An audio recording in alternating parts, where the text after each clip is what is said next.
Introducing candidates right quickly. Eddie Harris. Can you raise your hand, please? I think everybody may know all of these people, but I want to make sure that we do it that way. Larry Phillips. Bill Goins. Gary Tilley. Tony Childs. Tony Tilley. And Mark Marion. Okay.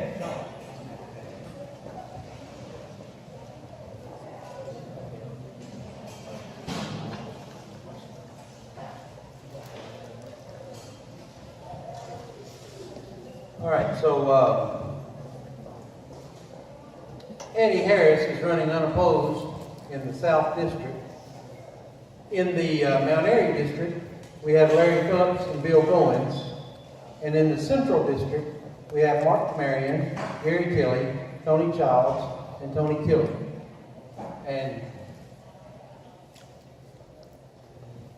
here's the order that you'll answer the question in, and if we, some reason you don't remember that, then I'll catch us back up after I read the question. In this first question, it'll be Commissioner Harris and Commissioner Phillips, then candidate Goins, Commissioner Tilley, candidate Childs, candidate Marion. Okay? Now, from this point on, I'll probably just call you by name, but I want you to know that we appreciate very much you taking time this afternoon to give us your answers to these questions, I guess from the Executive Committee. Question number 1. The Board of Commissioners is often faced with difficult decisions regarding spending. For example, at the September 18, 2017 Commission meeting, the Board was approached about 2 projects that were not provided for in the current year's budget. When addressing these 2 issues, the Board voted not to provide money for paid firefighters at 4 volunteer fire departments, but did approve money for paving a parking lot at a local school. As a commissioner, how do you, or would you, prioritize the county's available budget resources?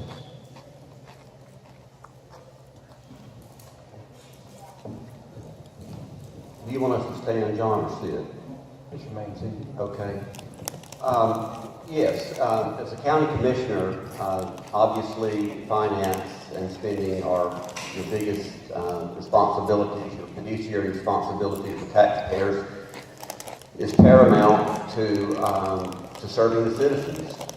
And obviously, you know, there's winners and losers in the spending and budget cycle in the county. As far as the paid firefighters, you know, we had some meetings early on, I think in 2016-17 budget cycle. I think specifically there was one fire department that was interested in having paid firefighters. At the time, we were told that, you know, it was pretty much none of our concern, that they were going to do it anyway. And we have a fire department committee which has principally been made up of 2 commissioners, and now in this budget cycle we're going to make it all 5 commissioners. There seems to be more interest in that. Some of the fire department, what does that mean, Wanda? That means you got 10 seconds, sorry. 10 seconds? Yeah.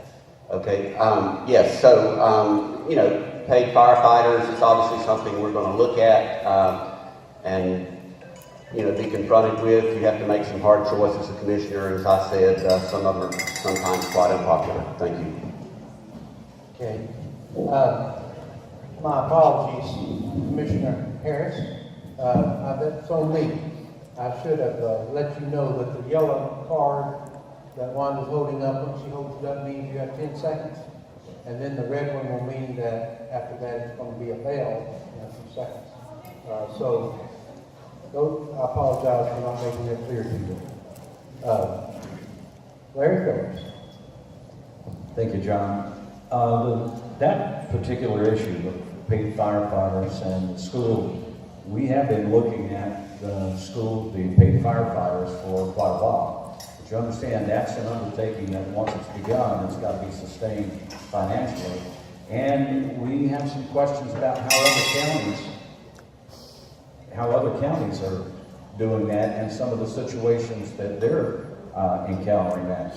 With the school, there was a breakdown in a property use agreement at Franklin, and they could not come to a happy resolution in that. The need for paving was simply, if you've ever been down to that side and looked at it in rainy, muddy weather, with the amount of traffic that was going to be on the road, it was something that was going to have to be done. And it's part of our job statutorily, has to do with the facility upkeep of the public schools. That's what the General Assembly has charged with.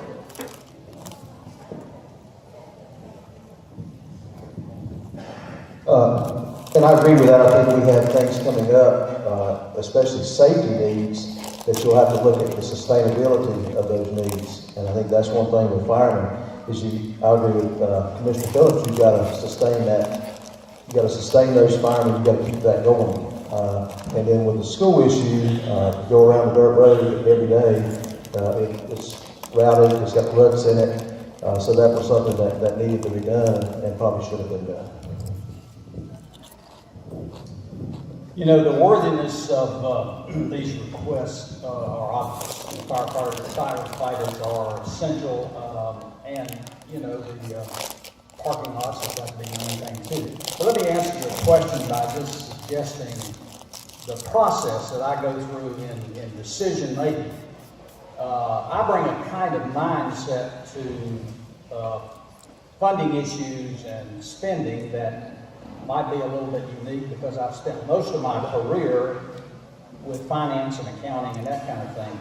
Are you sure I'm supposed to be getting the yellow card already? It's a minute and 10 seconds? Yep. Whoa, I just started. Can we get a reset on that time? I'm sorry. Okay.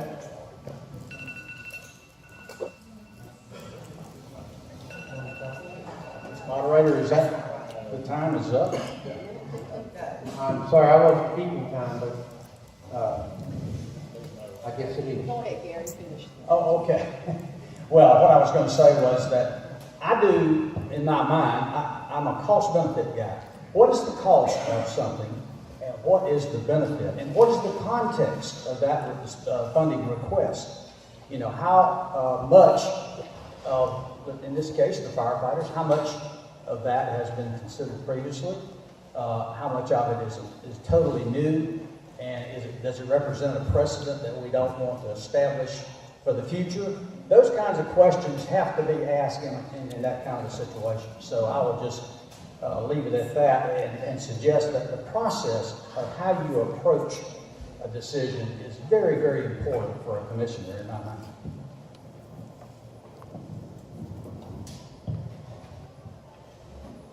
I believe that it's one of the big benefits in Surrey County that we don't have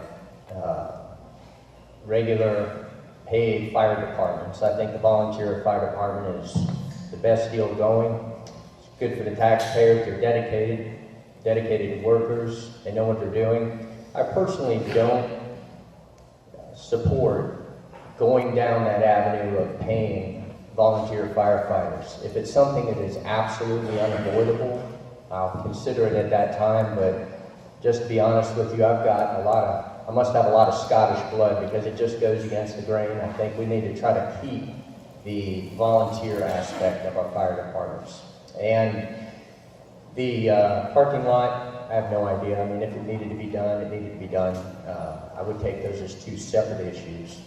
And as far as the budgetary items, how we prioritize them, I'm a big lower tax guy. We need to get our taxes down. I think our taxes need to be lower, and that is my number one priority, no matter what the issue is. Sheriff's Department, we need to protect that. I wouldn't go at the Sheriff's Department with a chopping axe. So.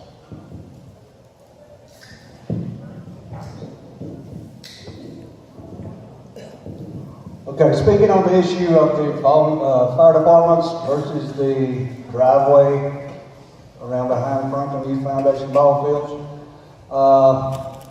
From what I've gathered, I've heard some of the fussing from both sides.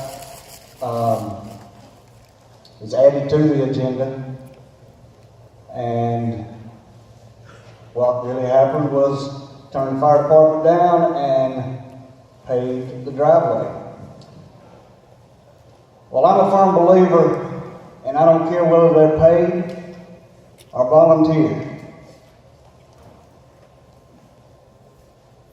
If the fire department needs money to get their job done sufficiently and safely so they can get back home to their families, they're my number one priority. Thank you. Okay, question number 2. And I will just call you out after the last person has answered. And that way we won't lose time passing the mic and so forth. Question number 2 reads like this. Economic development, business expansion, and jobs are needed in our county. Recently, there have been issues arise with an airport, water and sewer expansion, and tax incentives for business expansion, among others. Philosophically, how do you balance meeting the needs of the county on these issues while keeping property taxes low within the county? Mark Marion. Could you repeat the first part of that, please? The first part says economic development, business expansion, and jobs are needed in our county. Recently, there have been issues arise with an airport, water and sewer expansion, and tax incentives for business expansion, among others.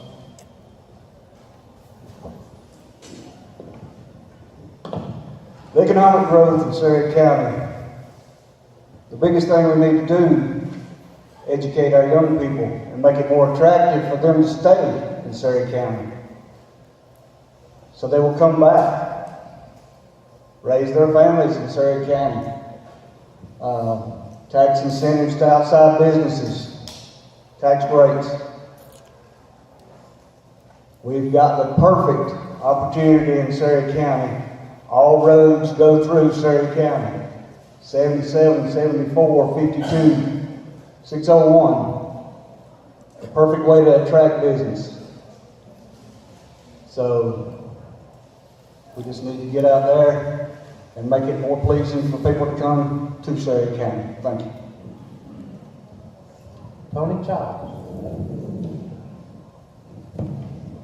Having served on the planning board for 6 years, I have a special interest, a special insight to economic development. We have always tried to make it as friendly as possible for businesses to expand, to be business friendly.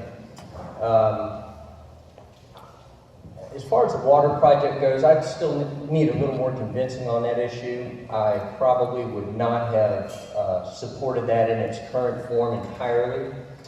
I believe that if you have a well and you're happy with your well, you ought to be able to keep your well. And it should be voluntary, as I think it was in most cases. Jobs, bring them on. Tax incentives, I actually do support a certain element of tax incentives.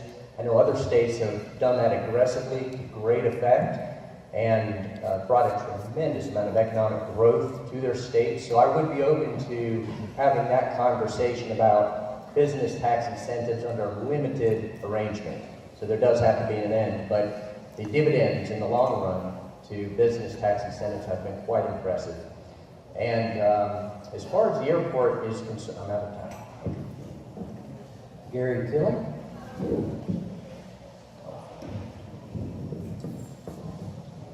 Well, as it relates to the two specific things you're calling to us to comment on here, the airport, water, and sewer, let me just say that every economic development opportunity, anything to support economic development is always a forced choice situation, and it's tough. I think the main thing, I would agree with this business-friendly approach. You've got to find a way to make government work to support business expansion and business success, and that's the way to prosperity. Keeping taxes low, keeping those regulations, suppressing regulations that just strangle the lifeblood out of our small businesses. That could be the case with our farmers. That can really be damaging. We've got to have infrastructure support, water and sewer extensions, very vital, and things that we can do to support that, particularly with municipalities, is critical. And reasonable incentives. And of course, reasonable improvement incentives is a subjective term and has to be judged on the merits. Bill Goins. Well, I think with any of those projects, you've got to see the dividends paid on those projects. And that, I'm like Mr. Childs, I think with the water and sewer, I don't think we've seen those dividends paid on the water and sewer project yet. That's not saying it won't be, but I think that's a biggie. The same thing with tax incentives.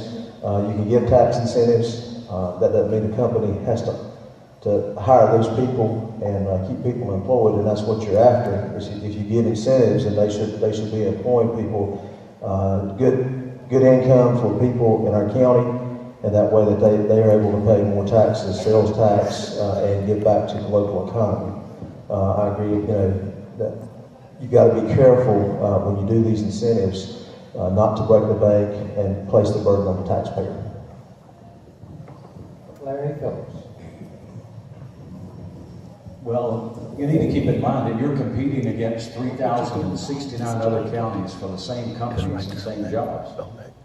And we have pushed back and said when there was a partnership, and I remember one deal specifically wanted to incentivize some job creation, but the jobs were paid below the county average median wage. And I said, why in the world would we incentivize that? It's incentivizing in the wrong direction.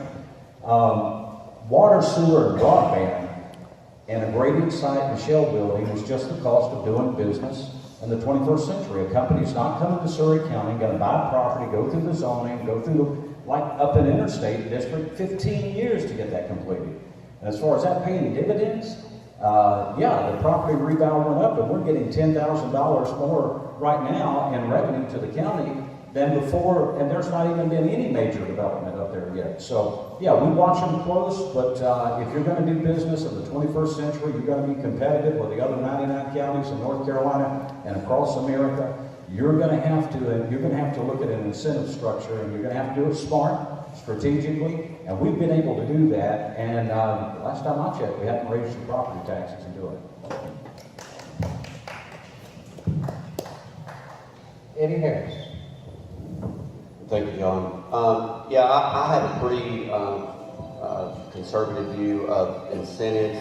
We basically have taken a position in the county that we're just going to do tax incentives on cash grants, which basically gives the business their taxes back for like 5 years.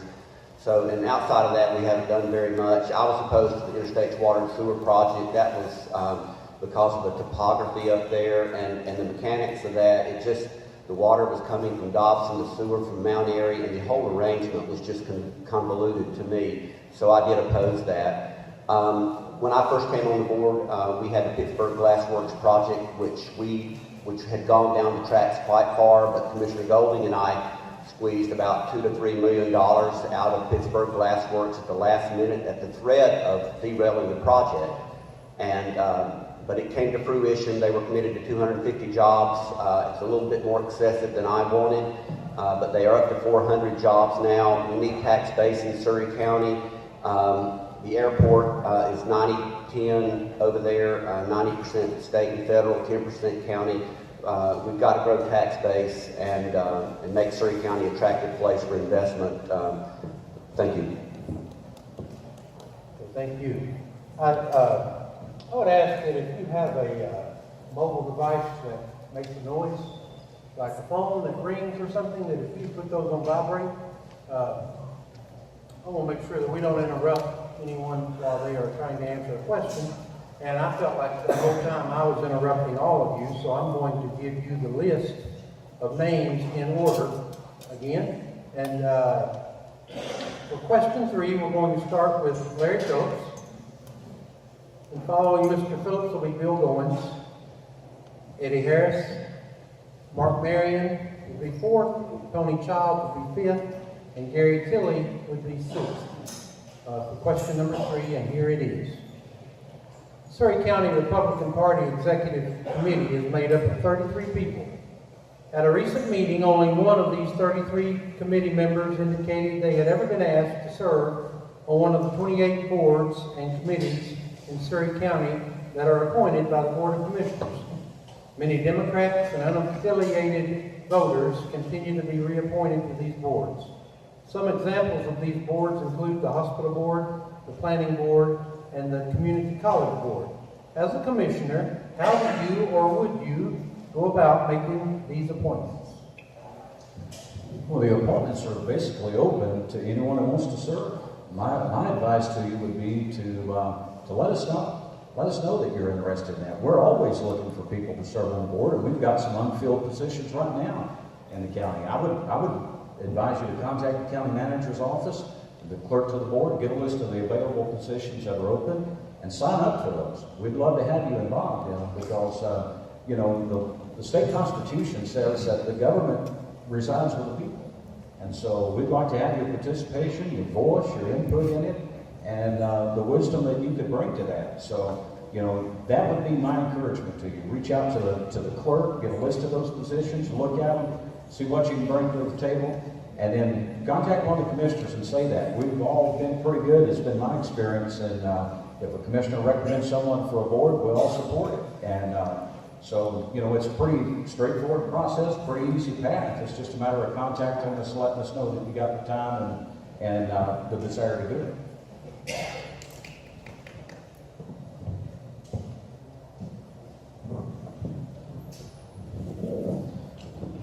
I agree with that. I also think that we can reach out to the Republican Party and say that we have some vacancies and would anybody be interested in filling those vacancies? Because not everybody, and as we know, not everybody's involved and knows and keeps up with it. So we could also advertise that to the Republican Party and to other groups, saying that we have vacancies on different boards, and we could choose people from that.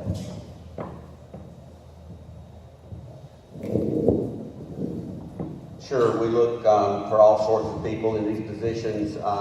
Since I came on the board in 2010, there's been an earthquake and a change of positions on the hospital, the community college board, all these committees.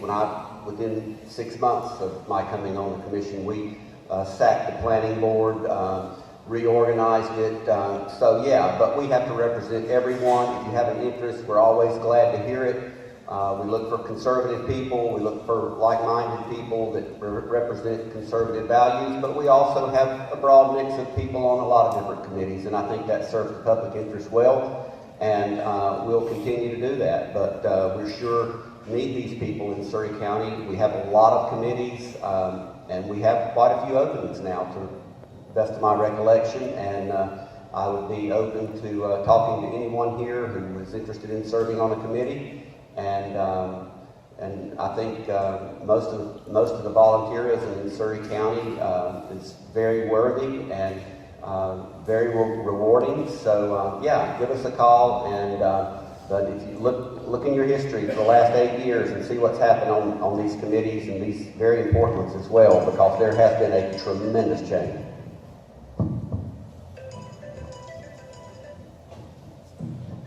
I'm sure everyone sitting up here would love to have people to come and volunteer for these committees instead of trying to search for people. But volunteering is few and far between. If you would like to serve on one of these committees, speak out. Speak out. If you're qualified, I'm sure you'd be considered. Eddie said it's a variety of people serving on these committees, Democrat, Republican, Independent, and it's good for the county. have it buried like that. So if you want to serve, you're welcome. Come on.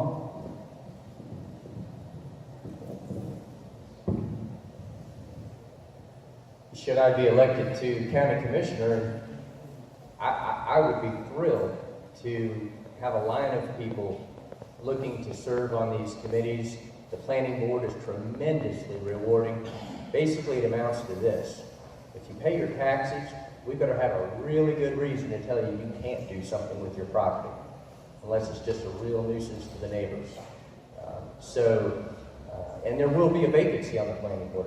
I'm stepping down. This coming meeting will be my last one after 6 years, so there will be a vacancy there. And it's a great way to serve the community. It's very rewarding. And yeah, I mean, we need volunteers. We need people who are qualified, people who believe in private property rights, basically is what it amounts to. Instead of the heavy hand of government telling people, you can't do this with your, it's like fingernails on a chalkboard to me, you know. You can't do this, no, you know. So yeah, step up, and if you've got some skill sets and talent, I would love to have you on the hospital board, planning board, or the college board, any of those wonderful institutions. So.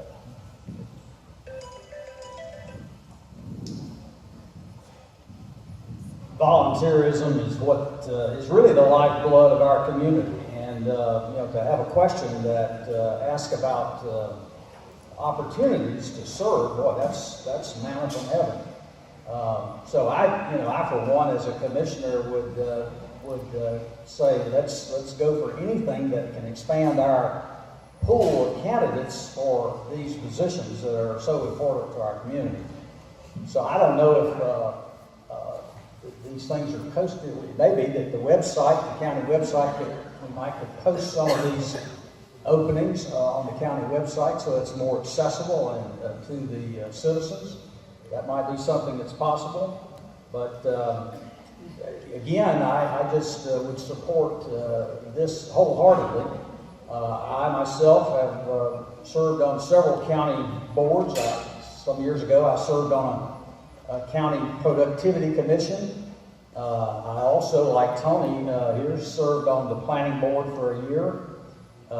And then I served on, and currently serving on the Board of Adjustment, and will be, of course, resigning from that because of my commissioner status. But I would support this.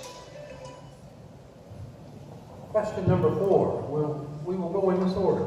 Tony Childs, Gary Tilley, Mark Marion, Bill Goins, Larry Phillips, and Eddie Harris. Here's question 4. What is your favorite part of the Republican platform and why? Will you commit to attend local party meetings and work with members of the Surry County Republican Party?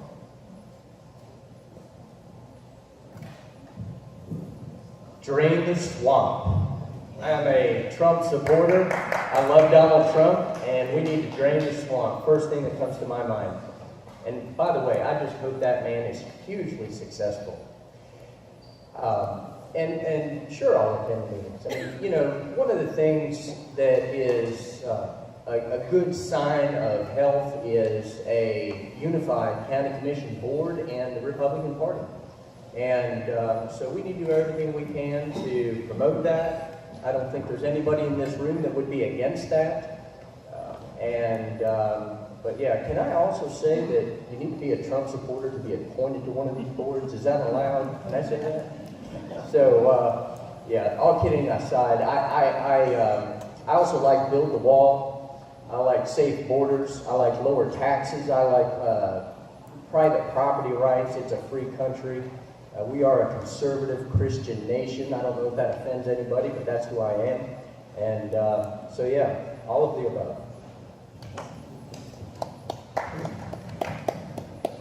Let me go with these in reverse order. The first having to do with meetings. I'm certainly a participant in I have a history of participating in the Republican Party. I was chairman of the Republican Party from 2013 to 2015. I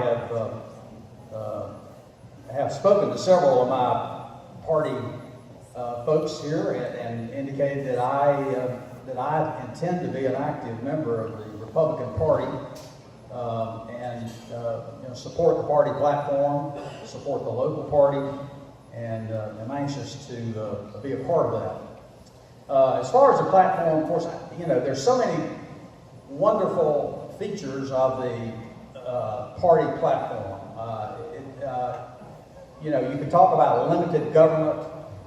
You could talk about, the sacred nature of the Constitution and holding to the strict interpretation of the Constitution in our judicial law. But I would say, let me add just before I have to close, that sanctity of life for me is just something that I feel very deeply about. It's in my heart, and that has got to be my favorite.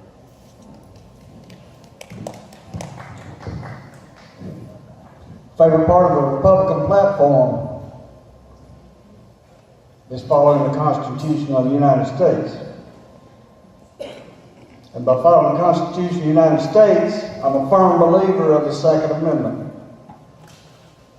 Right to carry and bear arms. I believe in our families. The Republican platform has supported our families, not trying to chop away from them.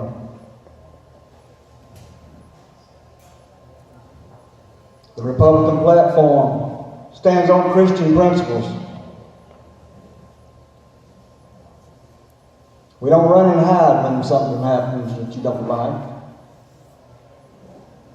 You stand up, you fight, you face it. So, folks, we don't have a gun problem in the United States. We've got a people problem. So, as long as the Republican platform stands for God, the United States, and our families, I'll be a Republican until the day I die.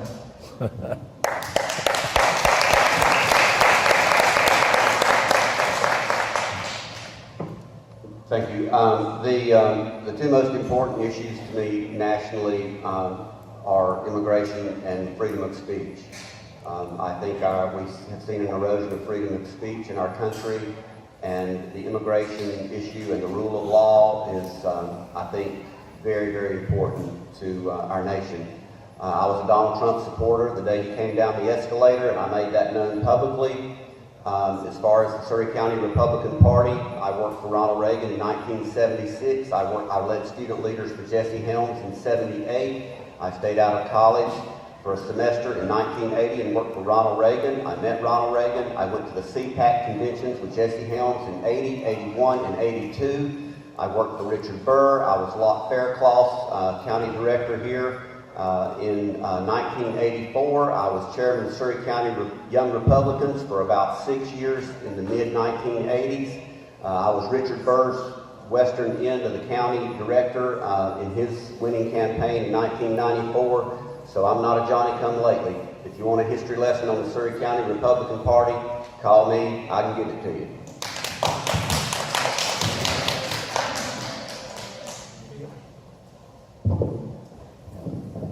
And I guess for me, living with a veteran, Vietnam veteran, having a strong military is an important part of all around the world for our country and even for Surry County. We have a lot of veterans here in Surry County, and a lot of people in the military serving currently.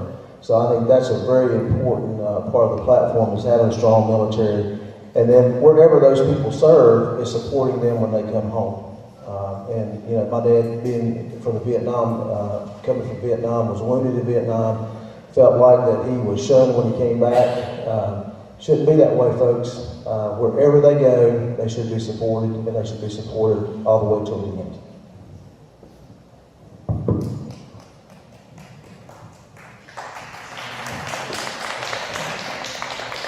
As for the meetings, I've talked to Mark and Gail both about getting plugged back in with the meetings. Here is the Republican Party platform. All 8 pages. My favorite part is the sanctity of life. I've stood for that, I've been standing for that all my adult life, because if you lose the right to life, your First Amendment, Second Amendment, Tenth Amendment, it doesn't matter. None of your other rights matter unless you have the right to live. And that baby, and that unborn baby in the mother's womb should be protected. And that's where it all starts with me. I'm not a Republican because we've had great personalities, Lincoln, Reagan, now Trump, but I'm not a Republican because I follow personalities. I'm a Republican because of this platform. And the day this platform changes, understand this, I have no allegiance to this party. I'm bound to it because I agree with the platform, I agree with the principles, and I've been fighting for those guys, as I said, all my adult life, and I intend to continue to fight for those and stand for those as long as God Almighty gives me breath.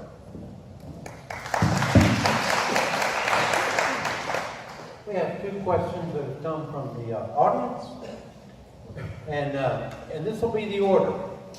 Eddie Harris, Larry Phillips, Bill Goins, Gary Tilley, Mark Marion, and Tony Child.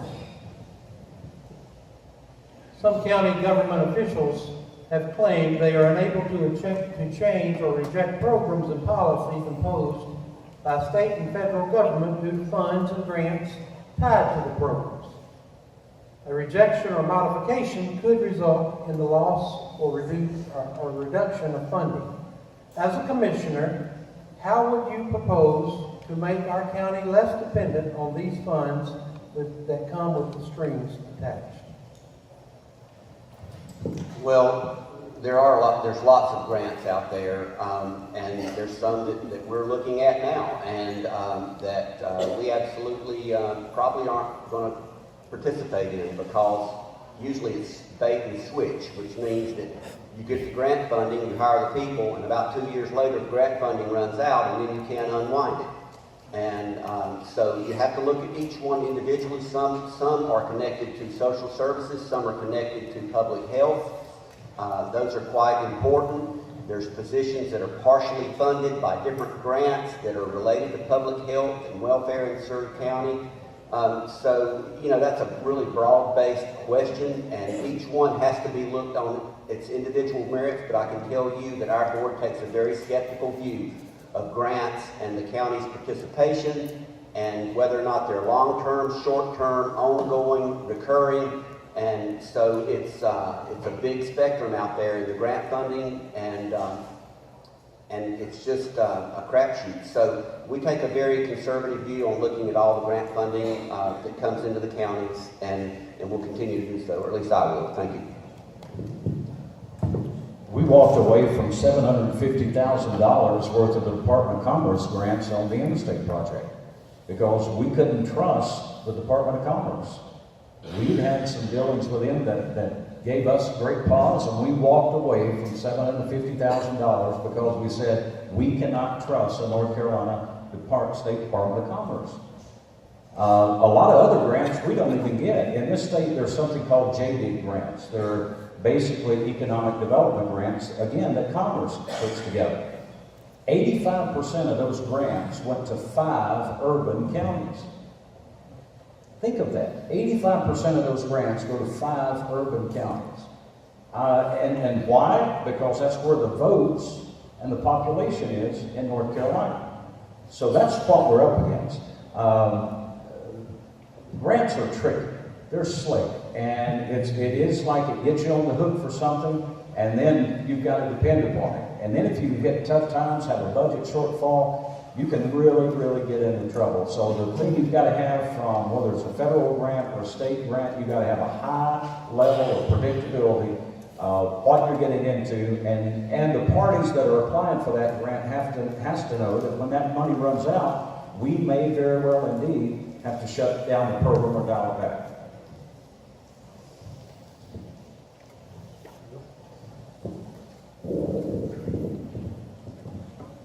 Again, I think it gets down to can you sustain it? And if you apply for a grant, let's say you get a 3-year grant, and you decide you need it, then you're in that being able to sustain that position or positions, and that's a problem. and that's a problem for a lot of different areas, not just county government, is you feel like you need it and then you can't sustain it. So I think it's a sustainability issue when you look at grant funding. Sometimes we're caught in a dilemma with grant funds, there's no question. When I was at Surrey Community College, a number of times we were faced with the choice of taking a grant with strings attached or standing on principle that you know, it might not be sustainable, and you don't want to accept something that you can't sustain over the long haul. So I agree with most of the comments of having to do with sustainability. You got to be really cautious and careful about swallowing anything that looks like a good thing up front. To harken back a little bit, I think Governor John Kasich was a good example of that. He swallowed Medicaid, I believe, for his state. Even though he's supposed to be a conservative, he swallowed Medicaid, during the Obama administration. And, North Carolina, if my memory serves me correct, didn't do that. So I just, basically, I'm going to stand on principle most of the time, rather than taking the convenient and easy route to easy funding. Well, it looks like easy funding, but really isn't.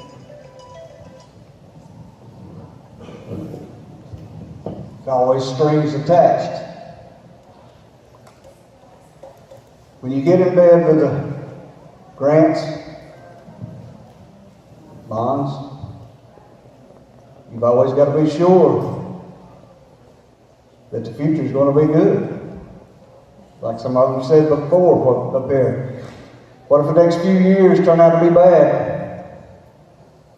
You've already got in bed with them. So, better make sure you can sustain the grants.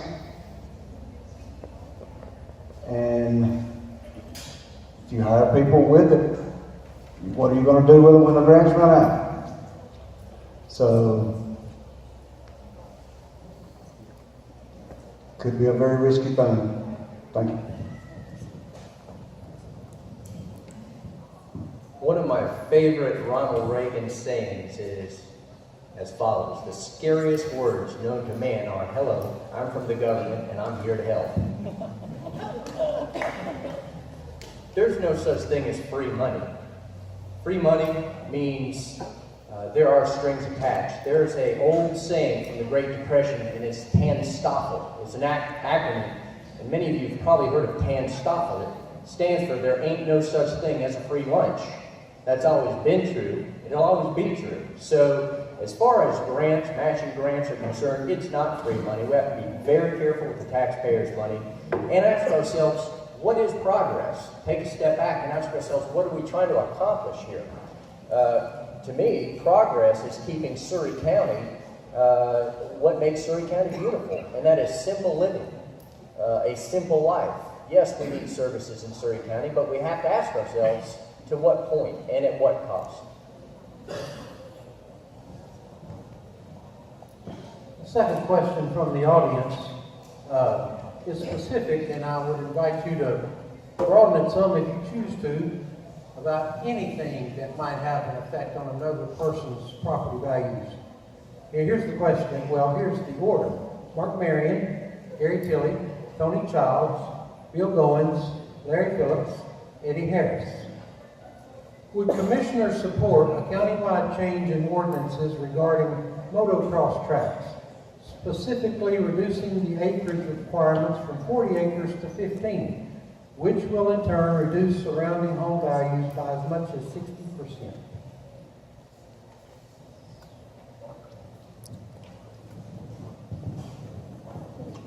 Okay, first of all, I was approached about this question a while ago, and after hearing some of the facts of it, the way it went about being approached, it started out being a family thing, and they wanted to be commercialized. But I don't hardly see how a cross-country track is 14 acres. That's not much cross-country. So affecting the surrounding residential areas and affecting the newly built homes and the community, first thing should have been done was ask your neighbors, is it going to affect you if I build a cross-country track, which wasn't done. After the fact that it was already built, and they would have got a no vote from me. Thank you.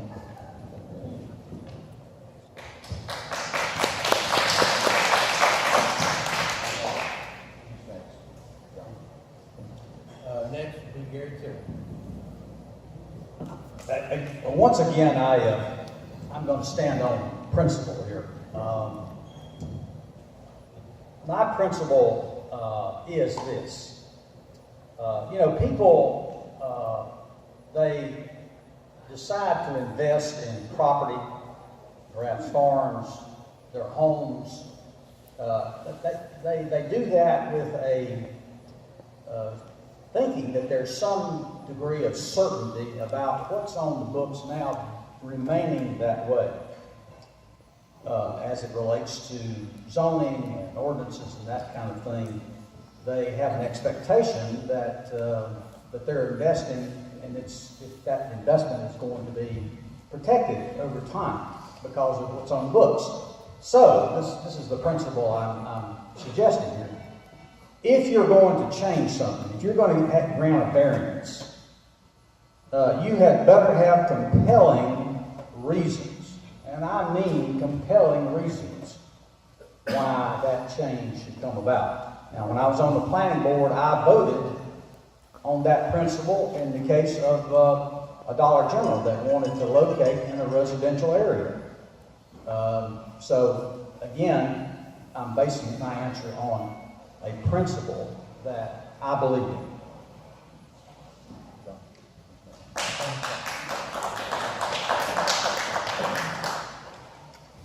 I am very familiar with that case. I was chairing the